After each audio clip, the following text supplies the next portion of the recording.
Art Firsts. Creative Breakthroughs. Source: Art Firsts by Nick Trend. By visualgk.com.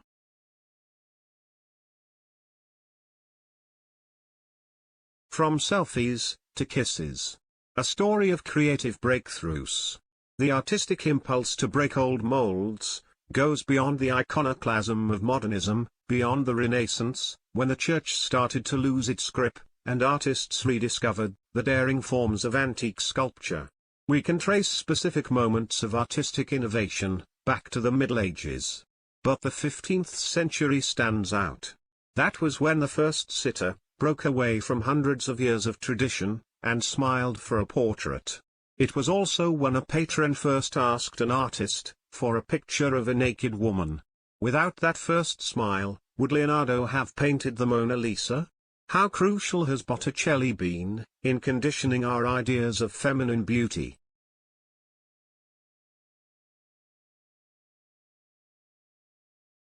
First Kiss.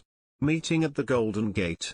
Giotto di Bondone, 1267–1337. A grey-haired man gathers a woman in his arms.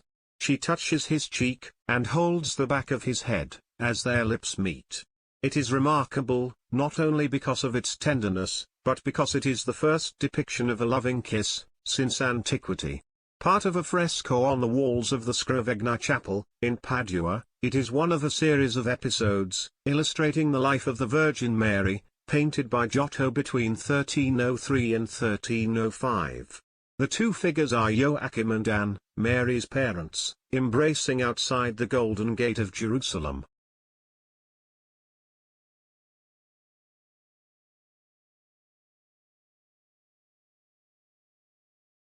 First self-portrait.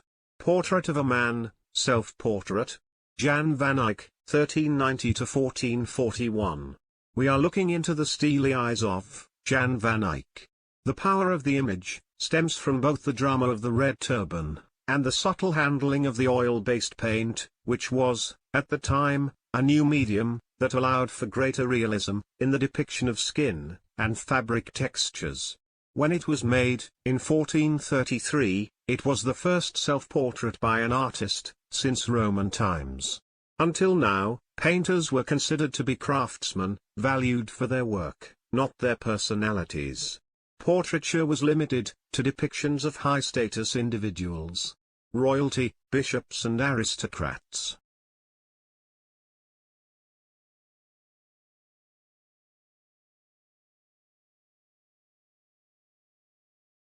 First erotic nude.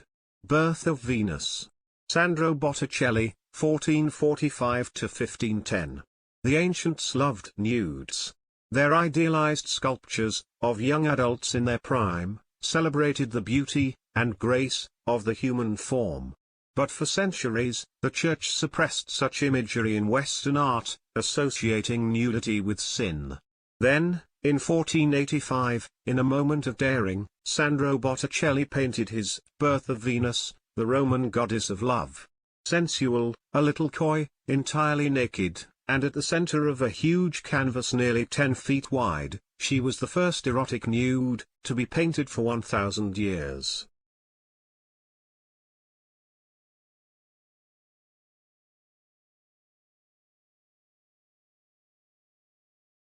First children at play. The chess game. Sophonisba Nguisala, 1532–1625. When Sophonisba Nguisala decided to paint this portrait of her sisters in 1555, she was already a trailblazer. Before her, the only women to have succeeded as painters were daughters of professional artists. Nguisala's father was a nobleman. Before Nguisala, there had been plenty of portraits of children, but they were commissioned to emphasize status. Here, relaxing among her own siblings, Sophonisba captured something new. A sense of family fun and spontaneity that had never before been seen in painting.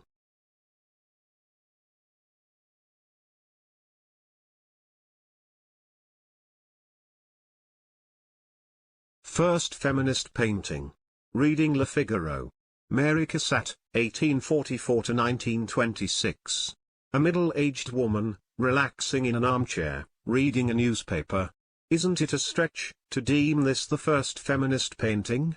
But, in Paris in the late 1870s, reading Le Figaro, by Mary Cassatt, amounted to a radical statement. A woman was not expected to be interested in politics. Convention dictated that she should look decorous, marry, and bear children. Yet, Cassatt's figure, modeled by her mother, is not engaged in the roles of hostess, mother or wife, but in absorbing the day's news. She was acting like a man.